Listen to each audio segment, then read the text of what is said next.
ಪದವೀಧರರ ಮತ ಮನವಿಗೆ ಬೀದರ್ಗೆ ಆಗಮಿಸಿದ ಮಾಜಿ ಮುಖ್ಯಮಂತ್ರಿ ಬಸವರಾಜ ಬೊಮ್ಮಾಯಿ.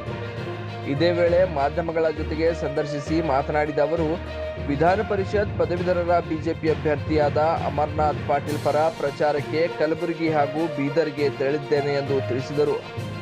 ಅಮರನಾಥ್ ಪಾಟೀಲ್ ಅವರಿಗೆ ಬಹುಮತಗಳು ಸಿಗುವ ಸಾಧ್ಯತೆ ಇದೆ. ಅವರ ಕೆಲಸ ಕಾರ್ಯಗಳು ಪ್ರತಿಯೊಬ್ಬರು ಗುರುತಿಸುತ್ತಿದ್ದಾರೆ ಎಂದು ಹೇಳಿದರು.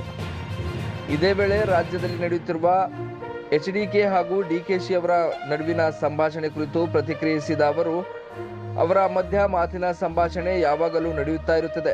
ನಾನೇನು ಅದರ ಬಗ್ಗೆ ಮಾತನಾಡುವುದಿಲ್ಲ ಎಂದು ಉತ್ತರ ನೀಡಿದರು.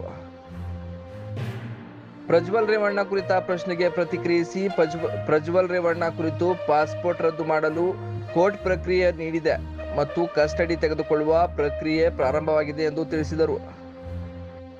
ರಾಜ್ಯದಲ್ಲಿ ಡ್ರಗ್ ಮಾರಾಟ ಹೆಚ್ಚಾಗಿದೆ. ಕಾನೂನು ಸುವ್ಯವಸ್ಥೆ ಸಂಪೂರ್ಣ ಹದಗೆಟ್ಟು ಹೋಗಿದೆ. ಸಮಾಜಘಾತಕ ಶಕ್ತಿಗಳು ಮತ್ತೆ ತಲೆ ಎತ್ತಿ ಓಡಾಡುತ್ತಿವೆ ಎಂದು ಸರ್ಕಾರದ ವಿರುದ್ಧ ಕುಟುಕಿದರು. Pradeep Kumar Dadanur, JK news Kannada, Bidar. ಪದವೀಧರರ ಕ್ಷೇತ್ರದ ಚುನಾವಣೆ ಪ್ರಚಾರಕ್ಕೆ ಬಂದಿದ್ದೇನೆ.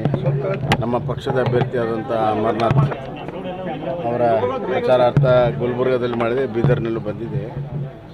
ಅಮರನಾಥ್ ಪಾಟೀಲ್ ಬಗ್ಗೆ ಏನು ಜಾಸ್ತಿ ಹೇಳೋ ಅವಶ್ಯಕತೆ ಇಲ್ಲ. ಅವರು ಈಗಾಗಲೇ ಒಂದು ಬಾರಿ ವಿಧಾನ ಪರಿಷತ್ ಸದಸ್ಯರಾಗಿ ಎಲ್ಲ ಜನಮನ ಗೆದ್ದವರಾಗಿದ್ದಾರೆ.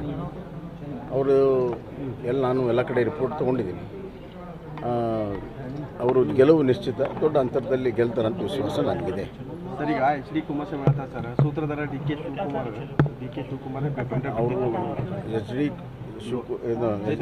ಕುಮಾರಸ್ವಾಮಿ ಮತ್ತು ಶಿವಕುಮಾರ್ ನಡುವೆ ಡೈಲಿ ಮಾತುಕತೆ ಇರ್ತದೆ. 100 ಕೋಟಿ ಆಫರ್ ಮಾಡಿದ್ರು ಅಂತ ಅವರು ಹೇಳಿದ್ದಾರೆ. ಅವರವರ ವಿಚಾರಗಳವೇ, ನಾನೇನು ಮಧ್ಯ ಹೇಳಿಕೆಯನ್ನು ಕೊಡೋದು. ಅವರವರ ಅಭಿಪ್ರಾಯ ಅವರು ವ್ಯಕ್ತಪಡಿಸ್ತಾರೆ. ಈಗ ಪ್ರಕ್ರಿಯೆ, ಈಗ ಕೋರ್ಟ್ ಆರ್ಡರ್ ಆಗಿದ್ದರಿಂದ ಖಂಡಿತ ಪ್ರಕ್ರಿಯೆ ಆಗುತ್ತೆ, ರದ್ದು ಆಗುತ್ತೆ ಮತ್ತು ಅವರಿಗೆ ಕಸ್ಟಡಿಗೆ ತಗೊಳ್ಳುವಂಥ ಪ್ರಕ್ರಿಯೆ ಪ್ರಾರಂಭ ಆಗುತ್ತೆ. ಬಹುತೇಕ ಒಂದು ತಿಂಗಳಾಯ್ತು ಸರ್, ಕೋರ್ಟ್ ಆರ್ಡರ್ ನಿನ್ನೆ ಆಗಿದೆಯಲ್ಲಪ್ಪ. ಸರ್, ಈಗ ರಾಜ್ಯದಲ್ಲಿ ಕಾನೂನು ಸುವ್ಯವಸ್ಥೆ ಹದಗೆಟ್ಟಿದೆ ಸಂಪೂರ್ಣವಾಗಿ. ಅಂಜಲಿ ಕೊಲೆ ಆಗಿರ್ಬೋದು, ನೇಹಾ ಕೊಲೆ ಆಗಿರ್ಬೋದು, ಫುಲ್ ಸಂಪೂರ್ಣವಾಗಿ ಹದಗೆಟ್ಟು ಹೋಗಿದ್ದಿಲ್ಲ ಸರ್? ಹೌದು, ಸಂಪೂರ್ಣವಾಗಿ ಹದಗೆಟ್ಟದು ಅಷ್ಟೇ ಅಲ್ಲ, ರಾಜ್ಯದಲ್ಲಿ ಡ್ರಗ್ಗಳ ಮಾರಾಟ ಕೂಡ ಹೆಚ್ಚಾಗಿದೆ. ಕಾನೂನು ಸುವ್ಯವಸ್ಥೆ ಸಂಪೂರ್ಣ ಹದಗೆಟ್ಟಿದೆ. ಸಮಾಜಘಾತಕ ಶಕ್ತಿಗಳು ಮತ್ತೆ ತಲೆ ಎತ್ತಿ ಓಡಾಡ್ತಾ ಇದ್ದಾವೆ. ಸಮಾಜಘಾತ ಶಕ್ತಿಗಳಿಗೆ ಪೊಲೀಸ್ ಸ್ಟೇಷನ್ದಲ್ಲಿ ರಾಜ ಮರ್ಯಾದೆ ಸಿಕ್ಕಿದೆ. ಹೈಕೋರ್ಟಿನ ಜಡ್ಜ್ ಅವರೇ ಕಮೆಂಟ್ ಮಾಡಿದ್ದಾರೆ, ಪೊಲೀಸ್ ಸ್ಟೇಷನ್ ಸೆಟಲ್ಮೆಂಟ್ ಕೇಂದ್ರ ಆಗಬಾರ್ದು ಅಂತ. ಆ ಪರಿಸ್ಥಿತಿ ಬಂದಿದೆ.